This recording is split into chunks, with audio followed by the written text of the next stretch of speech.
이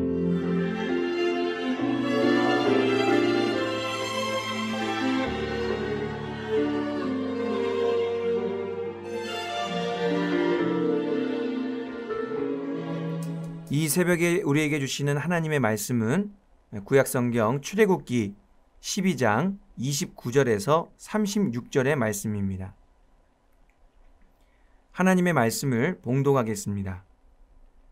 밤중에 여호와께서 애굽 땅에서 모든 처음 난 것, 곧 왕위에 앉은 바로의 장자로부터 옥에 갇힌 사람의 장자까지와 가축의 처음 난 것을 다 치심해 그 밤에 바로와 그 모든 신하와 모든 애굽 사람이 일어나고 애굽에 큰 부르짖음이 있었으니 이는 그 나라에 죽임을 당하지 아니한 집이 하나도 없었음이었더라.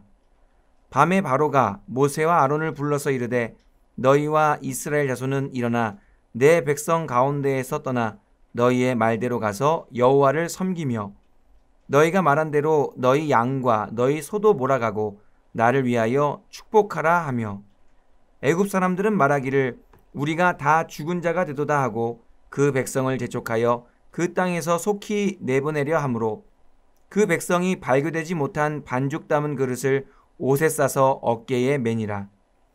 이스라엘 자손이 모세의 말대로 하여 애굽 사람에게 은금 패물과 의복을 구하매 여호와께서 애굽 사람들에게 이스라엘 백성에게 은혜를 입히게 하사 그들이 구하는 대로 주게 하심으로 그들이 애굽 사람의 물품을 취하였더라. 아멘. 오늘은 하나님의 소유라는 제목으로 하나님의 말씀을 전하고자 합니다. 무엇인가를 내가 소유하기 위해서는 몇 가지 조건이 필요합니다. 먼저 나의 소유가 되기 위해서는 내가 만들거나 제작을 하면 됩니다. 나의 작품은 다 나의 소유인 것이지요.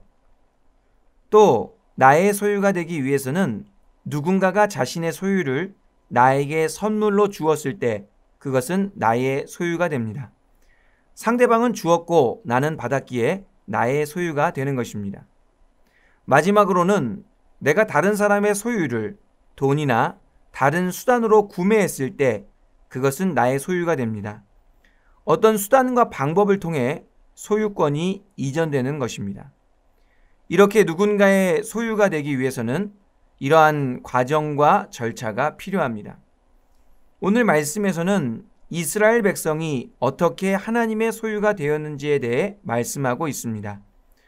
원래 이스라엘 백성은 하나님의 피조물이기 때문에 당연히 하나님의 소유입니다. 그런데 본문 말씀의 이스라엘 백성은 애굽의 종으로서 바로의 소유가 되어 있습니다. 하나님께서는 이스라엘 백성을 다시 자신의 소유로 삼으시기 위해 모세와 아론을 애굽으로 보내시고 출애굽의 역사를 진두지휘하고 계십니다. 우리는 말씀을 통해 하나님께서 이스라엘 백성을 다시 자신의 소유로 삼으시는 그 과정을 살펴보고자 합니다. 오늘 말씀은 애굽에 내린 하나님의 10번째 재앙에 대한 말씀입니다. 9가지 재앙이 끝난 애굽의 상황은 바로의 신하들의 표현을 빌리자면 이미 거의 망했습니다. 고고학자들에 따르면 이 시기에 강대국이었던 애굽이 갑자기 급격히 쇠락했다고 합니다. 애굽은 거의 그로기 상태에서 이제 마지막 10번째 재앙을 기다리고 있었습니다. 하나님께서는 바로의 마음을 완악하게 하시고 준비하셨던 10번째 재앙을 경고하십니다. 10번째 재앙은 애굽 땅에 있는 바로의 장자로부터 몸종의 장자와 모든 가축의 처음 난 것들의 모든 생명을 하나님께서 치시겠다는 것입니다. 10번째 재앙이 애굽에 미치면 애굽 온 땅에는 전무후무한 큰 부르짖음이 있을 것이라고 예언하셨습니다. 그런데 하나님께서는 재앙에 대한 경고와 더불어 이스라엘 백성들에게는 피할 길을 말씀해 주십니다. 가족대로 흠없고 점없는 어린 양을 택하여 유월절 양으로 잡고 그 피를 우슬초에 적셔서 문 임방과 좌우 설주에 뿌리고 아침까지 한 사람도 자기 집 문 밖에 나가지 말라는 것입니다.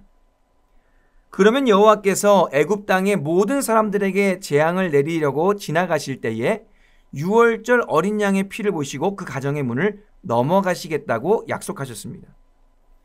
약속된 밤이 되자 애굽 땅에서 모든 처음 난 것 곧 왕위에 앉은 바로의 장자로부터 옥에 갇힌 사람의 장자까지와 심지어 가축의 처음 난 것까지 한 번에 다 죽임을 당했습니다. 한밤중에 애굽의 모든 사람들은 감당하지 못할 충격과 절망으로 크게 부르짖었습니다. 그런데 유월절 어린 양의 피를 바른 이스라엘의 모든 가정에는 재앙이 미치지 않았습니다. 이를 보고 바로와 모든 신하들은 백기를 들고 여호와 앞에 투항했습니다. 지체 없이 모세와 아론을 불러서 어서 빨리 애굽을 떠나라고 하고 너희가 원하는 대로 가축도 다 데려가서 여호와를 섬기라고 말했습니다. 그리고 제발 자신들을 위하여 축복하여서 더 이상 재앙이 미치지 않게 해달라고 애원했습니다. 이리하여 이스라엘 백성은 여호와께서 말씀하신 대로 애굽 사람의 물품을 약탈하다시피 하여 출애굽을 하게 됩니다. 하나님의 10번째 재앙에 의하면 이스라엘의 장자들과 가축들도 어김없이 다 죽임을 당하여야 했습니다. 그러나 그들은 하나님께서 약속하신 유월절 어린 양의 피로 말미암아 생명을 구원받았습니다. 하나님께서는 유월절 어린 양의 피로 구원받은 장자들과 가축들은 다 하나님의 것, 하나님의 소유라고 선포하십니다. 하나님께서 그들의 생명을 살려주셨으니 그들은 다 하나님의 소유라는 것입니다. 나중에 민수기에 보면 하나님께서는 이스라엘의 모든 장자들과 처음 난 가축들을 대신하여 레위인과 그들의 가축들을 하나님께 바칠 것을 명령하십니다. 이제는 이스라엘 장자들과 가축들을 대신하여 레위인과 그들의 가축들이 하나님의 소유가 된 것입니다. 이러한 논리로 레위인들이 하나님의 소유가 되었다면 사실 애굽에서 구원받은 이스라엘 백성은 전부 하나님의 소유라고 할 수 있습니다. 그들은 하나님의 크신 구원의 계획에 의해 바로의 종이라는 신분에서 해방되어 이제는 하나님의 종, 하나님의 백성, 하나님의 소유가 된 것입니다. 출애굽기의 유월절 어린 양의 피는 하나님의 어린 양 예수 그리스도의 보혈을 예표합니다. 그래서 성도는 이스라엘의 장자들이 유월절 어린 양의 피로 구원받은 것 같이 예수 그리스도의 십자가 보혈을 통하여 구원을 받은 것입니다.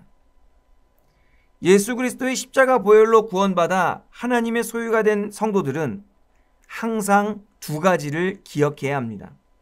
첫 번째는 하나님의 소유가 된 성도는 자신이 하나님의 소유라는 것을 인정하고 확신해야 합니다. 그리스도의 십자가 보혈로 구원받았다고 한다면 이제 더 이상 나의 삶은 나의 것이 아닙니다. 나의 삶은 오직 예수 그리스도의 것이죠. 그래서 바울은 갈라디아서에서 이렇게 고백합니다. 내가 그리스도와 함께 십자가에 못 박혔나니 그런즉 이제는 내가 사는 것이 아니요 오직 내 안에 그리스도께서 사시는 것이라. 성도는 그 안에 예수 그리스도를 모시고 그분의 주인 되심을 인정하며 살아가야 합니다. 그리하여 나의 삶의 소유권이 주님께 있다는 것을 날마다 확신하며 살아가야 합니다.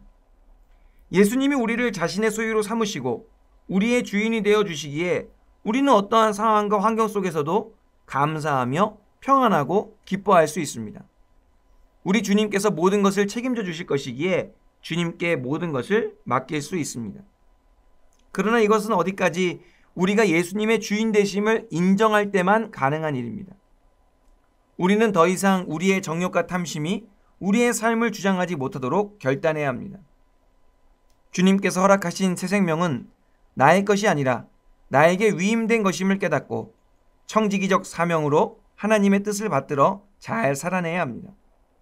날마다 오직 하나님의 말씀에 순종하고 하나님께 기도하며 하나님의 뜻을 따라 살아가야 합니다. 이것이 하나님의 소유된 성도의 삶이라고 할 수 있습니다. 두 번째로 기억해야 할 것은 하나님의 소유가 된 성도는 하나님께서 자신을 하나님의 소유로 삼으신 목적이 있다는 것을 기억해야 됩니다. 베드로는 오직 흠없고 점없는 어린 양 같은 그리스도의 보배로운 피로 구원받은 성도들을 향해 이렇게 선포합니다. 베드로전서 2장 9절입니다. 그러나 너희는 택하신 족속이요 왕같은 제사장들이요 거룩한 나라요 그의 소유가 된 백성이니 이는 너희를 어두운 데서 불러내어 그의 기이한 빛에 들어가게 하신 이의 아름다운 덕을 선포하게 하려 하심이라. 하나님께서 성도를 자신의 소유로 삼으신 목적은 어두운 데서 불러내어 그의 기이한 빛에 들어가게 하신 이의 아름다운 덕을 선포하게 하기 위함입니다. 하나님의 소유가 된 성도는 하나님께서 행하신 아름다운 덕을 선포해야 합니다. 하나님께서는 죄와 허물로 인하여 어두운 가운데서 죽을 수밖에 없던 인생들에게 은혜와 자비를 베푸시고 새 생명의 빛 가운데로 들어가게 하셨습니다. 하나님의 소유가 된 성도는 바로 그 은혜와 자비를 자랑해야만 하는 것입니다. 온 세상이 그 하나님의 은혜와 자비를 듣고 주님께 돌아올 수 있도록 선포해야 하는 것입니다. 그것이 바로 전도요 선교라고 할 수 있습니다. 우리는 출애굽기의 10번째 재앙 가운데서 유월절 어린 양의 피로 이스라엘을 구원하시고 자신의 소유로 삼으신 하나님을 기억해야 합니다. 하나님께서는 이스라엘 백성들이 자신이 하나님의 소유임을 인정하고 확신하며 하나님께서 소유로 삼으신 그 목적대로 살아가기를 원하셨습니다. 하나님께서는 예수 그리스도의 보배로운 피로 구원받은 우리도 그렇게 살아가기를 원하십니다. 우리가 하나님의 소유임을 확신할 때 어렵고 힘든 상황 속에서도 하나님께서 책임지신다. 하나님께서 모든 것을 통치하신다는 믿음으로 승리할 수 있습니다. 하나님께서는 자신의 소유를 끝까지 인도하시고 보호하실 것입니다. 그리고 항상 하나님께서 우리를 자신의 소유로 삼으신 목적을 기억해야 합니다. 삶의 목적과 목표를 잃어버리면 허무주의와 쾌락주의에 빠질 수밖에 없습니다. 그러나 비전과 분명한 목적의식을 가지고 살아가는 사람은 좌로나 우로나 치우치지 않고 항상 최선을 다해 살아갈 수 있습니다. 하나님께서 주신 표대를 향하여 전심전력으로 달려가는 복된 삶을 살아갈 수 있습니다. 이 새벽에 기도하실 때 우리를 자신의 소유로 삼으신 하나님의 목적으로 우리의 삶을 재오리엔테이션 하실 수 있기를 간절히 바랍니다. 그리하여서 하나님께서 기뻐하시는 귀하고 복된 삶을 살아가기로 결단하실 수 있기를 바랍니다. 기도하시겠습니다. 우리를 예수 그리스도의 흠없고 점없는 보배로운 피로 구원하여 주시고 자신의 소유로 삼아주신 하나님 아버지, 감사와 찬양과 영광을 올려드립니다. 하나님께서 우리를 하나님의 소유 삼으신 의미와 목적을 기억하며 살아가게 하여 주시옵소서. 어떠한 상황과 환경 속에서도 하나님의 소유의 의미와 목적을 붙들고 늘 승리하게 하여 주시옵소서. 그리하여 하나님께는 영광을 돌리고 많은 사람들에게는 유익이 되는 복된 인생을 살아가게 하여 주시옵소서. 예수님의 이름으로 기도하옵나이다. 아멘.